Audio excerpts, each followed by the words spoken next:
And I remember that drive down the highway. I mean, I was just feeling euphoric, right? Like, again, all of a sudden, like I'd driven that drive many times, and I never cared. And this time, I'm looking at all the, I'm looking at the trees and I'm looking at the rolling hills and mountains, like with a new perspective. Like I was like, this is amazing, right? Because I was in that headspace.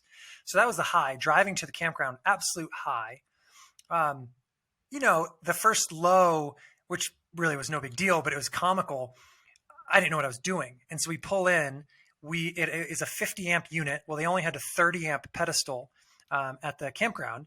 So I didn't have an adapter. I didn't know you needed adapters. I couldn't plug in the unit for electricity. So we had no heat and it was winter. So that first night we were freezing in the RV, like freezing. Now, of course, when I got there, I disconnected the truck from the fifth wheel and got it all set up because like I was all excited to do that. But the batteries died overnight. So in the morning, I had no battery power to put it back on the truck. So that was a whole ordeal. I didn't know how to use a fifth wheel hitch, so I couldn't actually physically get it back into the fifth wheel, even once I went to Walmart and purchased the adapter and plugged it in.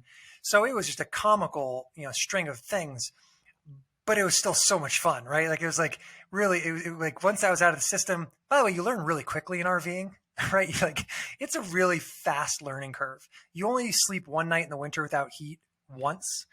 You never do that again. You figure it out.